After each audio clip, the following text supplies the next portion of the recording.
Hey, salut à toutes et à tous, on se retrouve aujourd'hui pour un nouveau tuto vidéo sur GDevelop 5 et aujourd'hui on va faire un mini-jeu bien connu des années 2015, de l'année 2015 même, à savoir un Doodle Jump. Comment faire les bases d'un Doodle Jump? C'est une idée qui m'a été proposée par Galco sur Twitch lors d'un de mes lives. Il m'a dit ouais, j'aimerais bien réussir à faire ça, mais je sais pas trop comment faire. Donc voilà, tout simplement, et ben je vous propose de découvrir ça ensemble. On va pas parler des scores, on va pas parler des classements des leaderboards, on va pas parler des pièces à ramasser, tout simplement, puisque j'en parle déjà dans différentes vidéos de la chaîne. Donc je vous invite à regarder la playlist GDevelop pour aller plus loin après cette vidéo. Bref, ben maintenant, c'est à vous de jouer, vous allez voir, il n'y a rien de très compliqué. Bon courage et créez bien.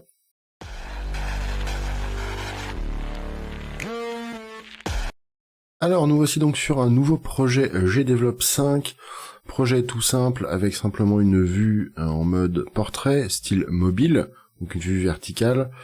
Seule petite modification, c'est que j'ai renommé ma Untitled scène en Placing, comme j'ai pu le faire dans les différentes vidéos précédentes. Donc on sélectionne notre scène, on les trois petits points, rename, et vous mettez le nom que vous voulez. Ça c'est une habitude que j'ai pris pour différencier la scène principale de jeu des autres scènes. Donc, première chose qu'on va faire, c'est qu'on va se rajouter, déjà, nos objets de base, plateforme et joueur. Donc, on va créer notre premier objet en cliquant sur Add a New Object. Ensuite, on va chercher plateforme, et on va utiliser, pour changer un petit peu du Kineai, alors bien sûr, vous utilisez les assets que vous préférez. Moi, pour changer un petit peu, je vais utiliser les assets de Wishforge Game, qui a une très bonne chaîne YouTube, notamment avec des tutos en anglais sur GDevelop. Donc j'ai cherché plateforme en anglais, et je vais aller sur le Pixel Platformer 131 Assets, 131 Assets. On va donc sélectionner ce pack, on va aller dans Player, et on va prendre notre Player with 5 Animations. Hop. Il y a une animation de saut, donc c'est parfait, tout va bien. On va cliquer sur Add to the Scene. Ok. On va revenir en arrière en cliquant sur Back. Encore une fois, en cliquant sur Back. Alors du coup, on va rechercher plateforme. Je veux pas. Il a dit non. Eh bien, on revient tout au début et on recherche plateforme. Je suis pas trop réveillé, pardonnez-moi. On reprend le même pack, histoire d'avoir une certaine cohérence. Et nos plateformes, on va prendre par exemple les bridges. Tout simplement, bridge qui est ici. Hop. On va l'ajouter à la scène. On va revenir en arrière avec le bouton Back. Et ici, on va aller dans Plant et on va prendre des mushrooms qui vont être des petits boosts qui vont nous permettre de sauter plus haut. On verra ça sur la fin de la vidéo. Donc on sélectionne nos mushrooms, Add to the Scene, et on va pouvoir fermer maintenant nos différents objets. On a donc notre player, notre bridge, enfin nos plateformes et nos boosts. Je vais renommer, donc player je le laisse, bridge je vais le renommer en plateforme. Ouais, avec, faut que je me décide, soit anglais, soit français, peu importe. Hop, à plateforme, et ensuite, mushroom, je vais les appeler boost. Tac, ok. Maintenant, on va réouvrir notre player. On va aller dans ses behaviors, ajouter un behavior, platformer character. Classique, on laisse les default control de base, pour l'instant, hein, je vous invite à remodifier tout ça si vous le souhaitez. La jump speed, par contre, elle, on va la modifier. Et on va simplement l'augmenter, on va la mettre à 1000. Donc ça, c'est pareil, ce sera des choses que vous pourrez affiner dans votre propre jeu, selon ce que vous voulez faire, selon le feeling que vous voulez donner à votre jeu.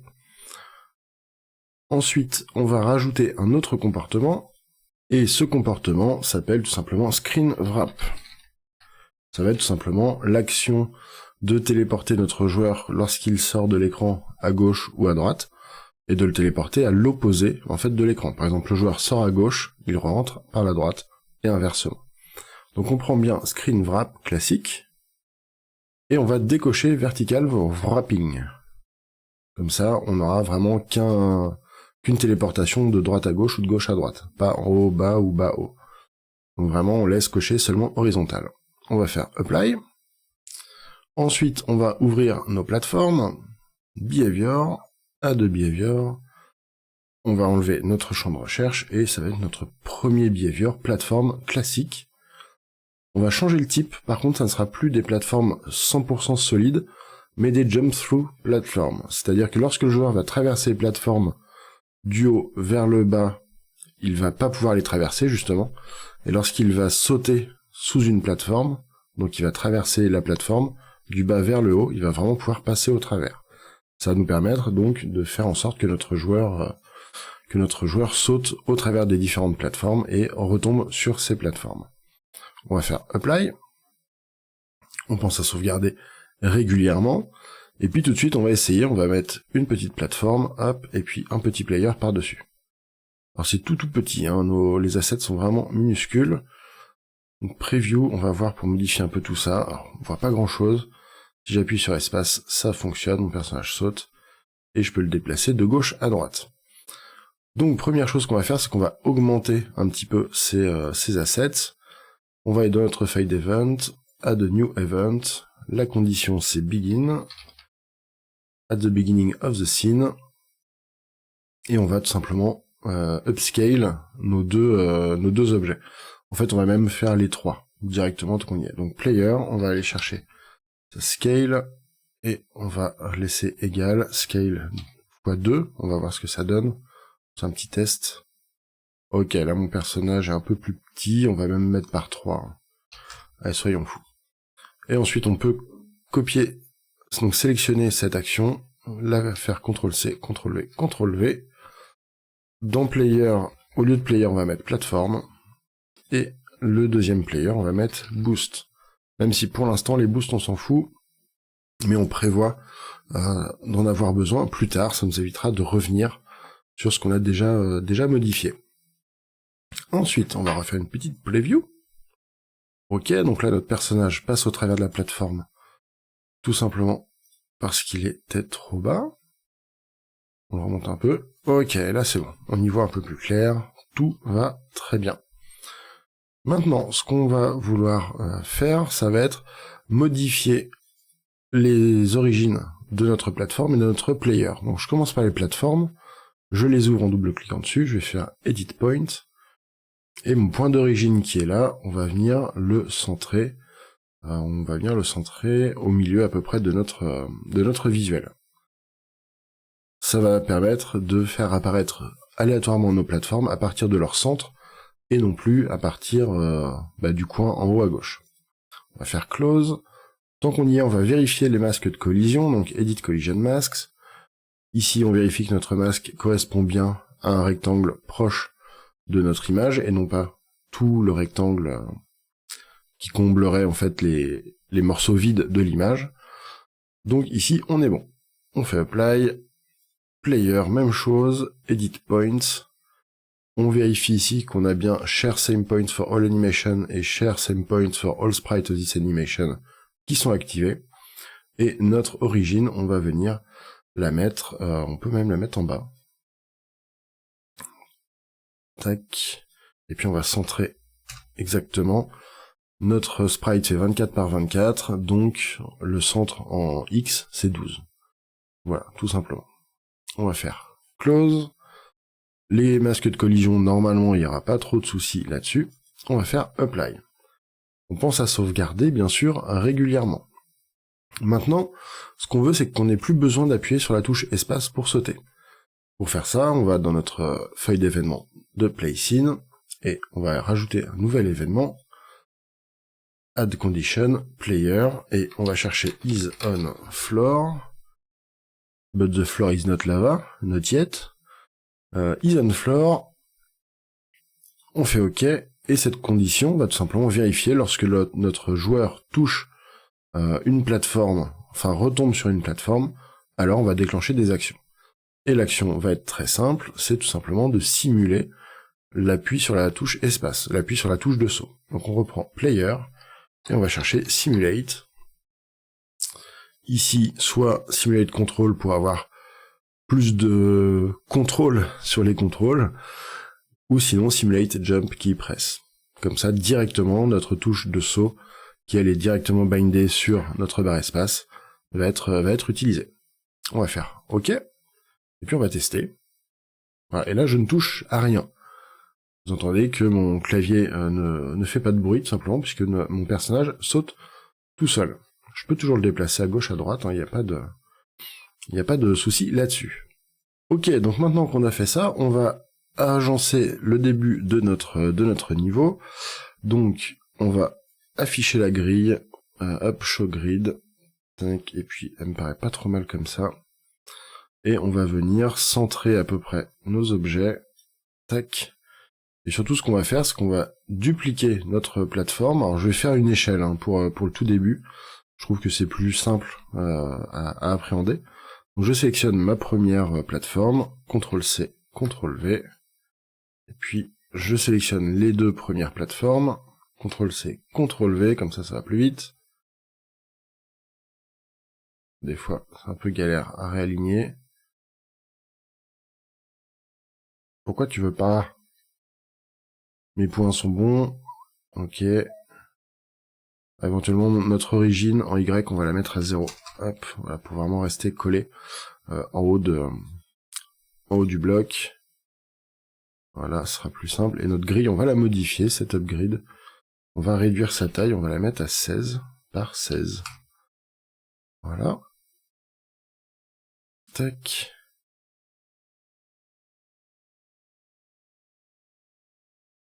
Ensuite, qu'on a les 4. Alors du coup, on va enlever notre personnage, pardon, pour le mapping. CTRL-V. Hop, on va mettre notre perso, par exemple, ici. Une preview. Effectivement, vu qu'il y a un scale, ça nous pose un petit souci, c'est-à-dire que nos plateformes sont très très proches les unes des autres. Donc c'est pas trop grave, on va pouvoir modifier tout ça. On va enlever par exemple celle du dessus, hop. Et puis on va les écarter un peu plus. On a l'air aligné. Hop, et voilà, et là mon personnage saute tout seul, monte tout seul. Donc c'est très bien. On va reprendre quelques plateformes. On va venir réaligner avec les autres, comme ceci, tac. Et voilà, et mon perso monte, tout simplement. Ok, donc ça, on est tout bon là-dessus. Ce qu'on va faire, c'est que par exemple, la toute première, on va venir la décaler, comme ceci, et puis on va copier-coller. Alors c'est pas le plus propre, surtout qu'avec le... Voilà, tac. On pourrait créer un autre objet, tout simplement, de sol. Donc on aurait pu créer une Tiled Sprite. Là, ce que je vais vous faire voir, tout simplement, c'est le fameux screen wrap.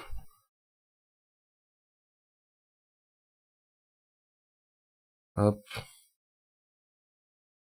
Ok, donc là, j'ai fait un pseudo-sol comme ça. Je mets mon personnage au-dessus. Tac, et là, si je vais tout à gauche, mon personnage réapparaît à droite. Si je vais à droite, mon personnage réapparaît à gauche. Donc ça fonctionne, on a testé, on est tout bon. Hop. Bien sûr, on pense à sauvegarder, comme d'habitude. Et maintenant, eh bien, on a un petit souci. Je vous refais voir. Enfin, un petit souci. Est-ce que c'est vraiment un souci? Oui, puisque notre personnage, au bout d'un moment, il arrive en haut, et il se passe plus rien. Donc, pour que notre personnage puisse être visible à l'écran, on va faire suivre, tout simplement, notre caméra. On va lui faire suivre le personnage. Donc, pour faire ça, on va retourner dans notre Place in Event, et puis on va comparer la hauteur de la caméra, donc la position Y de la caméra, par rapport à la position Y de notre personnage. Donc on va rajouter une condition, donc un nouvel événement avec une nouvelle condition. On va chercher caméra, et on va chercher notre caméra, caméra center Y position. On va changer le sign of the test à greater than, donc plus grand que. Et la valeur qu'on va comparer, c'est tout simplement notre position player.y. Donc la position verticale de notre joueur. Donc, ce qui fait que si notre caméra, si notre position du centre de la caméra est au-dessus du joueur, alors la caméra va monter. Elle va suivre tout simplement le joueur. Et dans les actions, eh bien, on va tout simplement changer la position de la caméra. Hop. Camera Center Y Position. On la met à 7. Et la valeur, alors soit on pourrait mettre directement la hauteur de notre... la position Y de notre player. Nous, ce qu'on va faire, c'est qu'on va utiliser une interpolation de mouvement. C'est une interpolation linéaire, pardon, pour fluidifier un petit peu le mouvement, que ça soit moins saccadé, et qu'on ait la caméra qui parte un petit peu en retard par rapport à notre joueur, et qui s'arrête plus doucement. C'est très peu perceptible, mais c'est assez important pour avoir un bon retour et un bon game feel sur le jeu. Donc les linear interpolation, c'est tout simplement la fonction lerp, et vous voyez, soit vous pouvez faire un lerp classique, soit un lerp sur un angle. Nous, ça va être le classique, donc une interpolation qui va permettre de lisser en fait les valeurs et donc lisser le mouvement. Donc notre position de départ, ça va être caméra Y, virgule, player.y.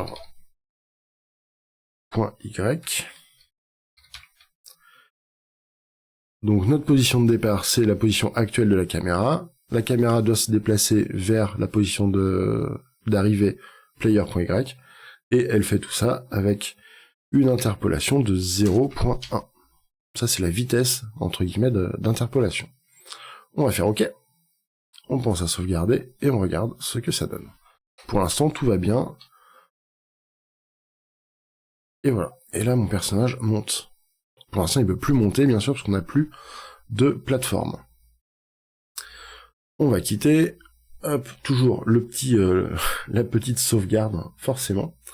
Et maintenant, ce qu'on va avoir besoin de faire, on va avoir besoin de créer un objet qui va nous servir à la fois pour nos plateformes et pour, malheureusement, la défaite du joueur. On revient sur notre play scene, on va créer un nouvel objet qu'on va appeler Dead Zone. Donc là, on va créer un nouvel objet from scratch, new object from scratch. Ça va être un sprite, et on va l'appeler Dead Zone. On va créer une image with Piskel, puisqu'on va simplement créer un gros rectangle rouge qu'on cachera par la suite. Create with Piskel, on pense à changer le nom en haut pour enregistrer l'image. On va prendre le petit pot de peinture, et puis là vous choisissez une couleur que vous voulez. Moi je vais mettre un orangé, rouge, orangé. On remplit, peu importe la couleur, hein, on fait save. Là cette zone sera cachée par la suite.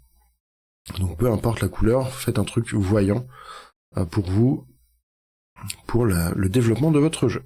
On fait apply, et cette dead zone, on va venir la mettre en bas. Alors on va la mettre un peu plus large, hop, voilà, que notre écran. On regarde si elle est bien là, hop, elle est bien là. Donc là d'ailleurs on voit que mon écran est un peu décalé entre la taille de ma fenêtre et la résolution que j'ai demandé au jeu. Donc c'est pour ça, n'hésitez pas, votre dead zone, à l'élargir pas mal, ça vous permettra d'avoir moins de surprises. Donc maintenant, on va tester, déjà, première chose, si mon personnage touche cette zone, ben on va recommencer le jeu, ou on va mettre un écran de game over.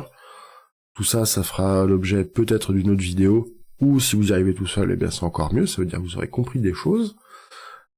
Mais en attendant, on va tout simplement déjà relancer le niveau dès que notre personnage perd, dès qu'il touche cette zone. On vient dans notre feuille d'événements, add a new event, add condition, player, collision, on sélectionne la dead zone, ok, et là on va tout simplement changer la scène, change scene, change the scene, on choisit notre play scene, donc on va simplement redémarrer la scène de jeu. Après c'est là que vous aurez vos écrans de game over, etc. Donc là effectivement on la voit pas, parce que ma caméra monte, mais voilà, à chaque fois que je retombe, vous voyez que mon niveau recommence. D'ailleurs, j'en profite aussi pour vous rappeler, parce que c'est vrai que le coup de la caméra c'était pas trop clair. Quand je tombe, ma caméra, elle ne suit plus le joueur. Et ça c'est important, c'est tout simplement ici, notre caméra va suivre le joueur que si le joueur monte. Si le joueur descend, elle ne suit plus le joueur, puisque notre dead zone va tout simplement, elle aussi, suivre le joueur. L'idée c'est de faire monter le personnage le plus haut possible, mais de pas forcément le faire redescendre le plus bas possible. À partir du moment où le personnage va sortir de l'écran par le bas, la partie sera terminée. Où la vie sera consommée, etc., etc. D'ailleurs, pour que cette zone nous suive, comment est-ce qu'on fait? Eh bien, on retourne ici dans la position de la caméra supérieure à la position du joueur, et en fait, lorsque la caméra va monter, on va tout simplement faire monter notre dead zone en même temps. Donc on utilise la même condition, par contre on va rajouter une action, on sélectionne notre dead zone, on va chercher la position en Y, vous voyez on touche pas du tout au X, il n'y a pas besoin, on est sur un jeu vraiment vertical, et notre position en Y, ça va être la nouvelle position en Y, ça va être player.y, plus, moi j'avais mis 600, donc ça après on règle, en fait tout simplement notre plateforme va toujours rester à 600 pixels, sous notre joueur. On fait OK, puis comme ça on va regarder tout ça. Donc là, attention, je vais monter. Voilà, et on voit bien que ma barre orange monte aussi. Et maintenant, elle ne redescend plus. Ce qui fait que je peux vraiment la toucher un petit peu comme je veux. OK, pour ça, on pense bien sûr à sauvegarder. Maintenant, il va peut-être falloir commencer à créer d'autres plateformes au-dessus de notre pseudo-échelle. Sinon, le jeu va être vite terminé. Hein. Donc pour faire ça, on va tout simplement utiliser l'événement lorsqu'une plateforme arrive en bas de la zone, enfin touche la dead zone, puisque la dead zone, je vous le rappelle, va monter en même temps que le joueur. Lorsqu'une plateforme touche la dead zone, alors on va régénérer des plateformes au-dessus de l'écran. Tout simplement. Donc là, je vais simplement refaire ma petite échelle, comme ceci, remettre mon petit bonhomme, voilà.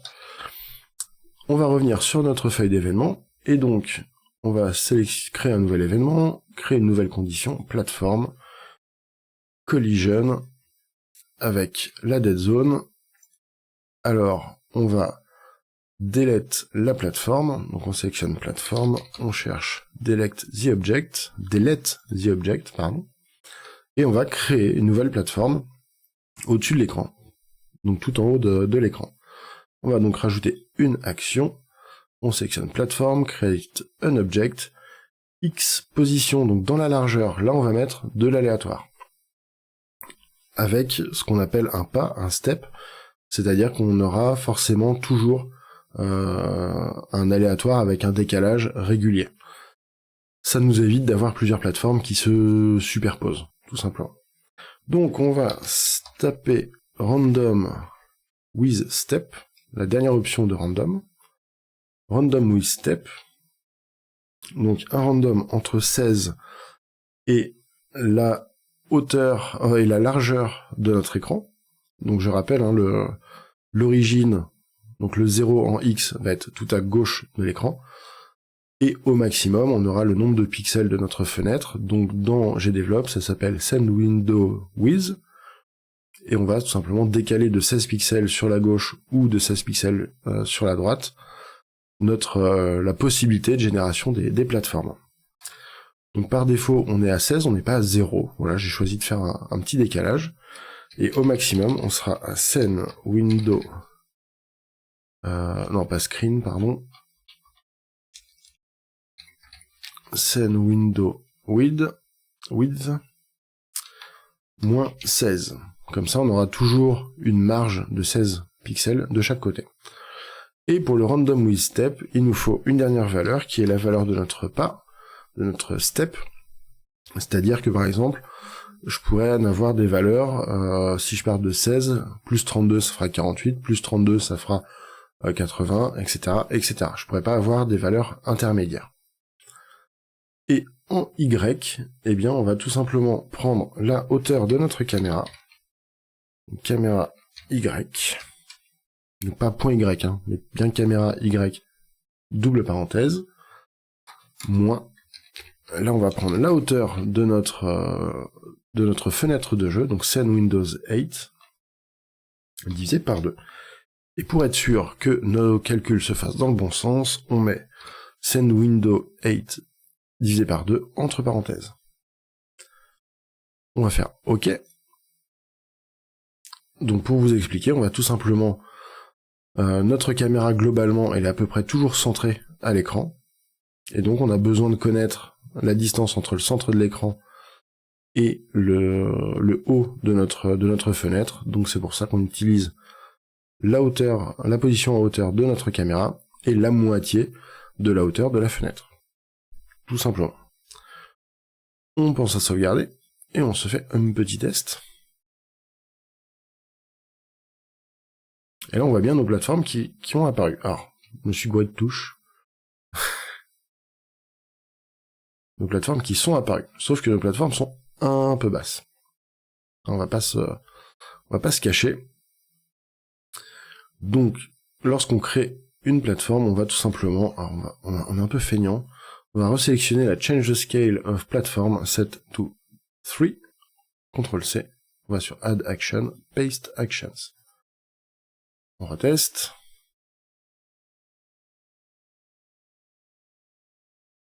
Et là, c'est loin, hein. Alors ça arrive, c'est de la randomisation. On peut potentiellement réduire le step aussi, ou faire en sorte d'en générer un peu plus. Là, du coup, on est vachement mieux. Ah. Et voilà, et on a du coup les bases d'un doodle jump. Et ça, c'est beau. Alors, nos plateformes sont la plateforme de tout en haut, hop. Donc celle-ci est très basse par rapport aux autres. Donc en fait, ce qui nous en manque une, on va tout simplement en remettre une par ici, comme ceci. Et là, c'est parti. Donc pour l'instant, on joue pas. Voilà, et là, on commence à jouer. Donc là, on est un peu piégé. Donc heureusement qu'on a le screen wrap. Ah, c'est pas facile. Ok, bon, ça fonctionne. Maintenant, on va revenir sur notre place in et notre dead zone fonctionne. Donc ce qu'on va faire, c'est qu'on va tout simplement la cacher maintenant. Donc pour la cacher, ça va être très simple. Hein. At the beginning of the scene, add action, dead zone. On cherche hide. Ok. On enregistre, on recheck. Et voilà, notre zone, on ne la voit plus. Mais elle existe toujours. Alright, et donc maintenant on va s'occuper de nos petits boosts de saut, de nos petits champignons. On va tout simplement en faire glisser un sur notre jeu. Alors ce que vous pouvez faire, c'est retourner dans Boost, aller dans Edit Points et mettre l'origine en 1224, donc ici, à la racine des champignons, afin que le scale se fasse beaucoup plus facilement, et pareil que l'ancrage de notre objet se fasse vraiment à partir du bas de cet objet et non pas du haut à gauche. Donc pensez à passer l'origine ici, ce sera plus simple après à gérer. On va faire close, apply, on va se faire un petit test quand même pour vérifier. Ok, donc là j'ai bien mon petit champignon qui apparaît. Première chose à faire, c'est qu'on va détruire les champignons. Ah là là, qu'est-ce que c'est moche. Même chose qu'ici, add a new event, add condition, boost collision, with dead zone. Ok, et on va tout simplement sélectionner Boost, faire un delete, et on supprime tout simplement l'objet. Lorsqu'il sort de l'écran, il n'y a plus aucune raison qu'il n'existe, donc on va tout simplement le supprimer à la main. On pourrait utiliser aussi une extension qui le fait. Ici, on a vraiment juste ça à faire, il y a très très peu d'objets, donc aucune raison de s'embêter, de rajouter une extension. On a simplement une condition et une action. Tout va bien jusqu'ici. Maintenant, on détruit donc nos boosts, et ce serait bien si on pouvait les utiliser. Pour faire ça, ça va être très très simple. On va rajouter un nouvel événement, add condition, player, collision. Vous voyez, c'est que des collisions. Hein. Dans un doodle jump, on ne teste que ça quasiment. Donc lorsque notre joueur est en collision avec les boosts, on fait OK. Et on va rajouter quelques actions. Première action, on va sélectionner notre joueur et on va lui donner plus de force de saut. Il va savoir sauter plus haut. Donc on va chercher Jump Speed et on met set to 1400. C'est un test que j'ai fait. Ou alors on peut s'amuser à faire même plus, mais 1400 ça me paraissait cohérent, à savoir que c'est à la fois visible et compréhensible par le joueur, et à la fois pas trop cassé pour le jeu. Donc voilà, je trouvais que 1400 c'était pas mal. Là encore, comme d'habitude, vous pourrez modifier un petit peu ces paramètres selon vos envies. On fait OK. Ensuite, on va sauter. Donc on reprend notre Simulate Pressing Jump Key for Player. On fait CTRL-C, Paste Action. Et ensuite, il faudrait revenir à notre valeur de saut par défaut, notre vitesse de saut par défaut qui était 1000, ce qu'on a modifié il y a quelques minutes pour notre joueur de plateforme. Mais avant de faire ça, il va falloir qu'on mette un petit délai pour que notre action soit réellement prise en compte, le temps du saut. Donc on va cliquer sur Add Action et on va chercher Wait. X secondes, et on va mettre 0.5, une demi-seconde. Ce qui veut dire que pendant une demi-seconde, cette condition ne fera plus rien à part attendre. Et ensuite, on va resélectionner Change the Jump Speed of Player, CTRL-C, Paste Action, et là on pense à remodifier la valeur, on va mettre la valeur initiale, à savoir 1000. On sauvegarde, Preview, et là, d'un coup, on voit que mon personnage a sauté beaucoup plus haut. Ce qui était le but, et maintenant il est revenu donc avec sa puissance de saut habituelle. Et donc maintenant, il faut bien que nos champignons apparaissent automatiquement sur la carte avec les plateformes, en même temps que les plateformes, mais on veut pas que ça apparaisse sur chaque plateforme, sinon il y aurait aucun intérêt, il faut que ça soit un petit peu aléatoire. Donc ce qu'on va faire, c'est qu'on va utiliser l'événement lorsqu'une plateforme, la condition lorsqu'une plateforme est en collision avec la dead zone, donc on crée une nouvelle plateforme, et en même temps, on va peut-être, aléatoirement, créer un mushroom, un boost. Donc on sélectionne notre plateforme is in collision with dead zone, on fait un petit clic droit, add sub-event, ou si vous êtes rapide, vous faites Maj D ou Shift D, ce qui nous rajoute un sous-événement. Ce qui veut dire que lorsque cette condition est vraie, on va effectuer les trois actions ici, donc supprimer la plateforme, créer une nouvelle plateforme, modifier le dimensionnement de cette plateforme, et en plus on va se rajouter une nouvelle condition, donc add condition, on va chercher compare two numbers, la première expression ça va être un random, c'est-à-dire qu'on va prendre un nombre aléatoire, et on va le comparer à un deuxième nombre aléatoire. Donc on va le taper, je vais vous réexpliquer juste après. Donc là on va chercher un random in range, on a simplement besoin d'un nombre entier, on n'a pas besoin de nombre à virgule, mais on a besoin d'un range, donc d'une fourchette, minimum, maximum. Donc random in range, notre random va aller, par exemple, voilà c'est pareil, c'est un peu arbitraire, de 0 à 10,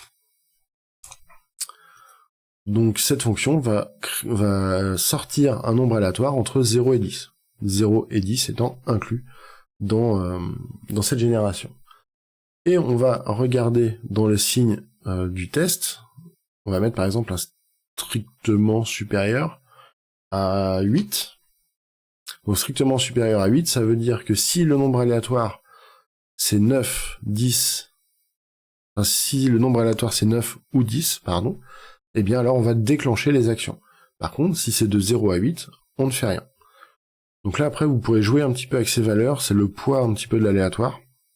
C'est-à-dire que si par exemple, là je mets 9, la seule solution pour déclencher les actions d'après, ça sera de faire un 10. Si par exemple je mets un 2, on aura beaucoup moins de chances de déclencher les actions, puisqu'on n'aura que 0, 1 ou 2. Après, tout ce qui est de 3 à 10, ça sera hors du champ des actions. Donc là, moi je vais repartir sur ma valeur de 8, on va tester, puis on verra si ça apparaît trop souvent ou pas. Et donc si mon nombre aléatoire entre 0 et 10 est strictement supérieur à 8, alors on va tout simplement prendre notre ligne create object, alors non, du coup on va pas reprendre cette ligne là, pardon, on va faire add action, boost, create an object, et là on va chercher, normalement ça va être la dernière, plateforme.x, et en Y, plateforme.y. On fait OK. Sauf que bien entendu, si on fait ça, ça va nous poser un problème, puisque GDevelop ne saura pas de quelle plateforme il s'agit. Il y a plusieurs plateformes qui ont été créées, donc là pour lui, il va prendre la plus ancienne des instances des plateformes, et c'est tout. Donc vous aurez toujours quelque chose qui va apparaître en bas de l'écran, ça ne fonctionnera pas. Pour que ça fonctionne, il faudrait qu'on récupère exactement ces deux valeurs-là, donc random with step donc pour le X, et caméra Y, etc. pour le Y. Sauf que pour les avoir, si on refait un random, on a malheureusement une chance pour que ça ne tombe pas sur la même position.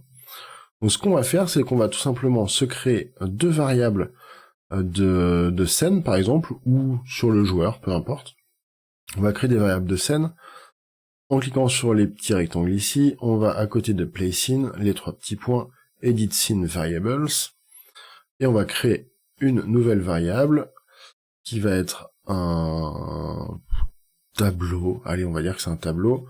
On va appeler check last position, qui sera donc last platform position, pardon. Voilà, le petit mix français-anglais parfait. Donc c'est un tableau. On va créer donc notre valeur 0 du tableau. Notre case 0 du tableau, ça va être X. On va recréer une deuxième. La deuxième, ça sera donc Y, tout simplement. On va faire Apply. Et en fait, on va stocker ces valeurs-là dans notre variable de scène. Et on va réutiliser la variable de scène à la fois pour créer la plateforme et pour créer le boost. Donc dans notre plateforme is in collision with dead zone, on va aller sur add action et on va chercher scene variable change number variable last platform position de 0, donc c'est notre X. On va faire OK pour l'instant, on va pas remplir, vous inquiétez pas. On va sélectionner cette ligne, CTRL-C, CTRL-V. Et là, on va changer, ça sera plus last platform position de 0, mais de 1, donc notre pseudo Y. On va venir sélectionner dans notre ligne, donc là, en fait, je vous apprends à réutiliser un petit peu ce que vous avez déjà écrit, plutôt que de réécrire à chaque fois, de vous mélanger un peu les pinceaux. Là, on va tout simplement transformer cette ligne en ligne avec deux variables.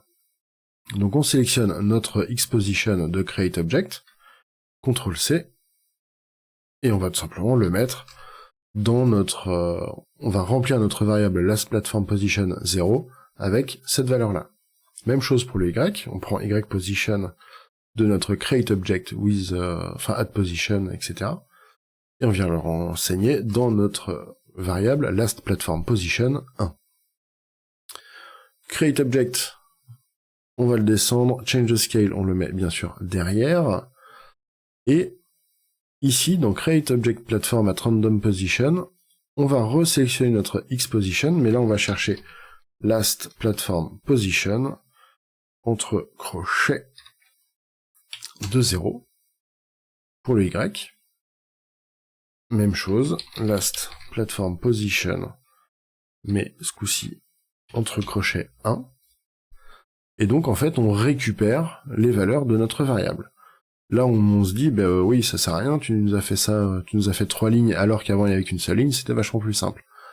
Oui, mais maintenant, on va pouvoir créer un objet boost à la position X last platform position de 0, et en Y, eh bien même chose, last platform position de 1. On pense à faire un scale de notre boost également, sinon il va être tout petit. On va sauvegarder, et on va tester.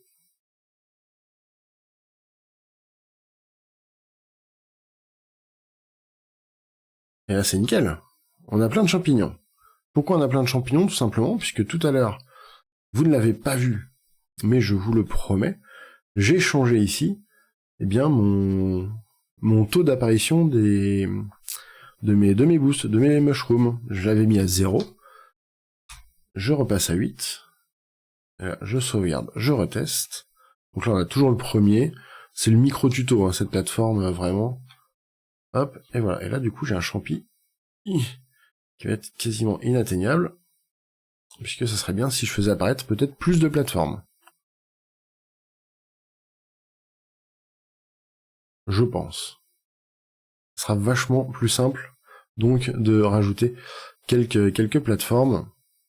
On pourrait potentiellement même en mettre 2, en faisant tout simplement une boucle. Et donc, pour faire ça, en fait, on va simplement remodifier un petit peu notre événement ici.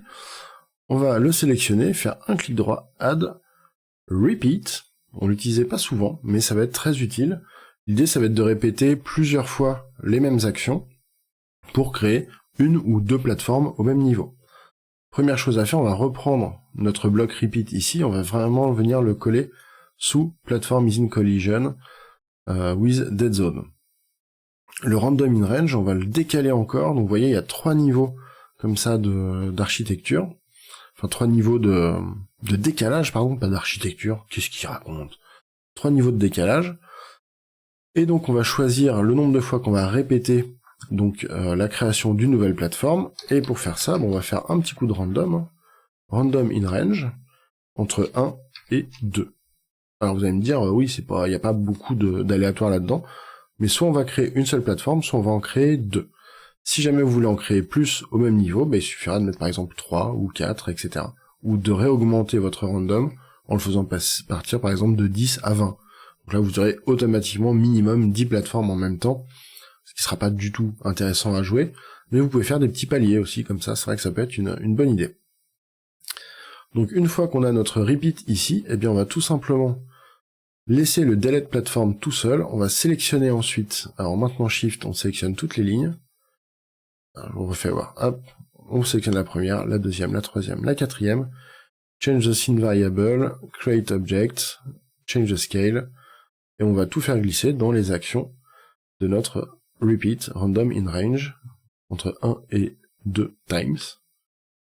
On va sauvegarder, et on va regarder.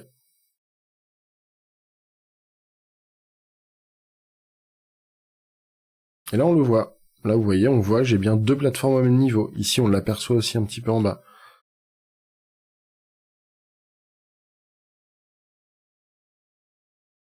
Et là du coup on peut continuer à jouer un petit peu avec tout ça.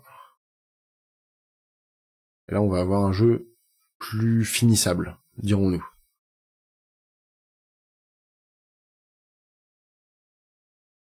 Et vous voyez que mes mushrooms apparaissent bien, aléatoirement, et de façon à peu près régulière, c'est-à-dire qu'on en a quand même souvent à l'écran, donc c'est plutôt pas mal. Il y en a peut-être trop, peut-être pas assez. Ça sera à vous de choisir. Voilà, alors maintenant, je vous ai simplement donné les clés pour créer les bases d'un doodle jump. Bien entendu, on n'a pas mis de fond d'écran, on n'a pas mis de score, on n'a pas mis de leaderboard, mais sur la chaîne, vous trouverez des vidéos dédiées justement au score, notamment dans la série tutoriel pour les débutants, comment rajouter des points. Un petit exemple, vous pouvez tout simplement rajouter des points dès que vous détruisez une plateforme. C'est-à-dire que votre personnage aura réussi à monter un petit peu, donc vous pouvez rajouter 1 point, 10 points, 5 points, 15 points, etc., etc. Pour le système de points, vous pouvez très bien aussi créer, au même titre que nos objets boost, créer des pièces à collecter par exemple. Et comme tout à l'heure, vous les faites apparaître dans du random ici, vous recréez un deuxième sous-événement comme celui-là, et vous créez un objet un objet à piquer, à récupérer, pardon, à ramasser, et puis vous pouvez le ramasser après. On a vu tout ça dans la série pour les débutants, donc il y a vraiment aucun souci, ça va être à vous de réadapter un petit peu tout ça. Et pour le leaderboard, il y a une vidéo qui est vraiment dédiée à ça, donc je vous invite fortement à la regarder si vous voulez aller un petit peu plus loin. Voilà, écoutez, j'espère que ça vous aura plu, on se retrouve très bientôt pour d'autres vidéos, tutos et gameplay. En tout cas, n'hésitez pas à vous abonner si ça vous a plu, partagez la vidéo, super important à partager sur vos réseaux, si ça vous plaît, si vous pensez que ça peut servir à quelqu'un d'autre. Et puis le petit pouce bleu, le commentaire, tout ça, vous avez l'habitude. Allez, à la prochaine, salut!